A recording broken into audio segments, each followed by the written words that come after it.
Hello guys, today we will talk about how to fix or how to solve the problem of glitch on PowerPoint. To know how to fix or how to solve the problem of glitch on PowerPoint, you should just go to settings.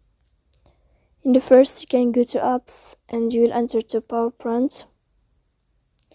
Then you can click on first stop and you can click OK. After that, you'll enter to the window of storage.